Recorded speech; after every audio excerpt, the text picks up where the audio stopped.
সাদা অ্যাপ্রন, গলায় স্টেথোস্কোপ, মানুষের জীবন বাঁচানোর শপথ নেওয়া এক মহান পেশা হলো ডাক্তারি। কিন্তু এই পবিত্র পোশাকের আড়ালে যদি লুকিয়ে থাকে এক বিকৃত কামুক মস্তিষ্ক, তবে সাধারণ মানুষের ভরসার জায়গাটা ঠিক কোথায় গিয়ে দাঁড়ায়? টাঙ্গাইল শেখ হাসিনা মেডিকেল কলেজ হাসপাতালে ঘটে যাওয়া সাম্প্রতিক একটি ঘটনা কেবল চিকিৎসা পেশাকে কলঙ্কিত করেনি, আঙুল তুলে দেখিয়ে দিয়েছে যে উচ্চশিক্ষার ডিগ্রি থাকলেই একজন মানুষ প্রকৃত মানুষ হয়ে ওঠে না। 25শে জানুয়ারি 2026 হাসপাতালের সার্জারি ওয়ার্ডের সাধারণ একটি দিন হতে পারত, কিন্তু মুহূর্তেই সেই পরিবেশ বিষিয়ে ওঠে যখন নারী চিকিৎসকদের ব্যবহারের ওয়াশরুমে একটি পেন ক্যামেরা বা কলম সদৃশ গোপন ক্যামেরা উদ্ধার করা হয়। এই একটি ছোট্ট যন্ত্র কেবল গোপন ভিডিও ধারণ করছিল না, ভেঙে চুরমার করে দিচ্ছিল শত শত নারী চিকিৎসকের নিরাপত্তা আর বিশ্বাসের দেওয়াল। এই ন্যাক্কারজনক ঘটনার মূল কারিগর আর কেউ নন, ওই হাসপাতালেরই ইন্টার্ন চিকিৎসক রায়হান কবির ইমন। এই চিকিৎসক ইমন চিকিৎসার আড়ালে নিজের বিকৃত ক্ষুধা মেটাতে সহকর্মীদের ব্যক্তিগত মুহূর্ত গোপনে রেকর্ড করতে ব্যস্ত থাকেন। আর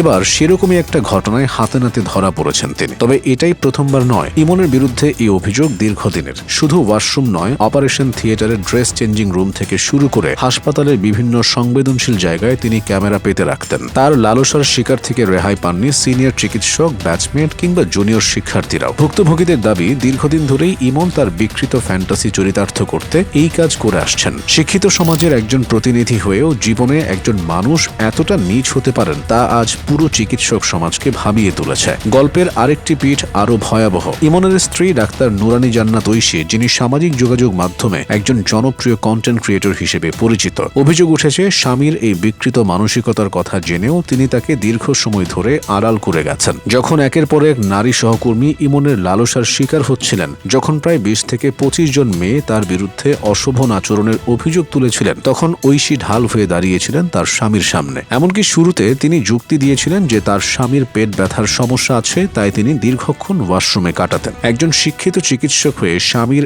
এমন অস্বাভাবিক আচরণকে ডিফেন্ড করা কি কেবলই অন্ধ ভালোবাসা, নাকি অপরাধকে প্রশ্রয় দেওয়া? বছরের পর বছর প্রেমের সম্পর্ক, তারপর বিয়ে। বাইরে থেকে তারা ছিলেন এক পাওয়ার কাপল, কিন্তু সেই চটকদার আবরণের আড়ালে যে এমন এক অন্ধকার জগৎ ছিল, তা হয়তো হাসপাতালের শিক্ষার্থীরা না ধরলে অজানায় থেকে যেত। শুরুতে অস্বীকার করলেও শিক্ষার্থীদের তোপের মুখে এবং প্রমাণ হাতে পাওয়ার পর ইমন নিজের অপরাধ স্বীকার করতে বাধ্য হন। ক্ষুব্ধ শিক্ষার্থীরা তাকে গণধোলাই দিয়ে পুলিশে সোপর্দ করেন। বর্তমানে তাকে সাময়িক বহিষ্কার করা হয়েছে এবং তদন্ত কমিটি গঠন করা হয়েছে। এই ঘটনাটি আমাদের চোখে আঙুল দিয়ে দেখিয়ে দেয় যে উচ্চশিক্ষা বা সামাজিক মর্যাদা কোনোটি মানুষের চারিত্রিক গ্যারান্টি হতে পারে না। আমরা মনে করি বিশ্ববিদ্যালয় থেকে মানুষ তৈরি হয়, কিন্তু আসলে শিক্ষা কেবল অর্থ উপার্জনের পথ দেখায়। মনুষ্যত্ব আর নৈতিকতা জন্ম নেয় মানুষের চিন্তার গভীর থেকে। একজন চিকিৎসক যখন অসুস্থ মানসিকতার বাহক হন, তখন সমাজের ক্যান্সার নিরাময় করবে কে? টাঙ্গাইল মেডিকেল কলেজ হাসপাতালের প্রতিটি নারী শিক্ষার্থী আজ আতঙ্কে দিন কাটাচ্ছেন। তাদের মনে একটাই প্রশ্ন, তাদেরও কোনো গোপন ভিডিও ইমনের সংগ্রহে নেই তো?